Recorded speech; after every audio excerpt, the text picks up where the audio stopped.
Hello guys, yan, piniprepare natin ngayon ang ating lulutuin sweet and sour tilapia. Ayan, maghiwa tayo ng bawang, sibuyas at iba pang ingredients tulad ng luya.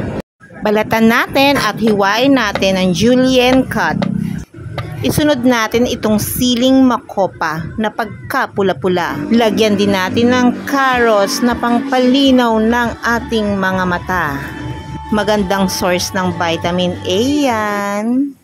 Balatan na din natin at atin na din itong hiwain ng pa-julienne cut din. Then, lagyan din natin ito ng pineapple tidbits para mas espesyal. At cornstarch para sa pampalapot ng ating sarsa. Lagyan din natin ng paminta at bechin para mas malasa. So ayun, natapos na natin ang lahat ng ating ingredients at habang hinihiwan natin yan ay pinipirito na rin natin ang ating tilapia. At pagkatapos nating iprito ang ating mga tilapia, ilagay muna natin siya sa isang plato.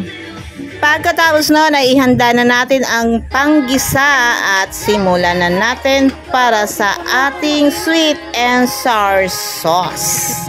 Sino sa inyo dito ang inuuna muna ang luya bago ang bawang sa paggigisa? Pagkatapos isunod na natin ang sibuyas at ang iba pang ingredients katulad ng carrots. Pagkatapos nating mailagay ang gulay, halu-haluin muna natin ito hanggang sa nabubulol ako. Hanggang sa maluto yung ating mga gulay. At tapos ilagay na rin natin ang ating secret sauce. At haluin muli natin para hindi ito masunog dahil meron na yang cornstarch na pampalapot. Dagdagan ng konting tubig at hayaan nating kumulo. Atin muling halu-haluin para hindi manikit sa kawali ang ating sauce at idagdag natin ang siling makopa. At muling halu-haluin at ilagay naman ang pineapple tidbits. Unahin natin yung sabaw. Then isunod na natin yung laman. At ihalo-halo ulit hanggang sa kumulo at lagyan ng paminta.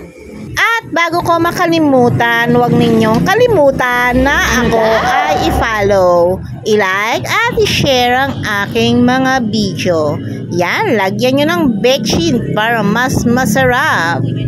And isimmer lang natin ng konti, pagkatapos ay luto na, itoppings natin sa ating piniritong tilapia. And there you go, we are finished with our sweet and sour tilapia. Thank you for watching guys!